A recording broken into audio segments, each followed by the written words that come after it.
बिस्मिल्लाहिर्रहमानिर्रहीम। अस्सलाम अलैकुम वरहमतुल्लाहि वबरकातुहू।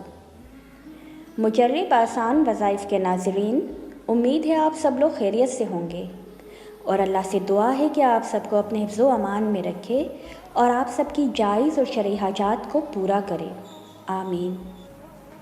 कमर दर अकरब को लेकर काफ़ी सवाल उठते हैं। इल्म नजूम में चाँद वो वाहिद सयारा है जो सबसे ज़्यादा हरकत में रहता है। 24 घंटे ये ज़मीन के गिर्द अपना सफ़र जारी रखता है। इस सफ़र के दौरान ये 12 बरूज में अपना सफ़र जारी रखता है और जब ये बुर्ज अकरब में आ जाता है तो इसे कमर दर अकरब कहते हैं।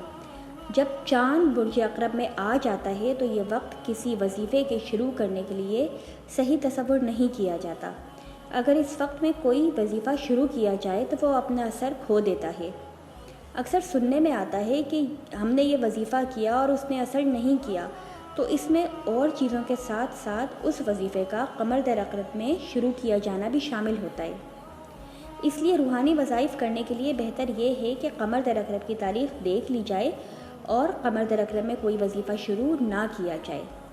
साल 2021 के कमर दर अकरब की तारीख़ें आपके सामने स्क्रीन पर हैं।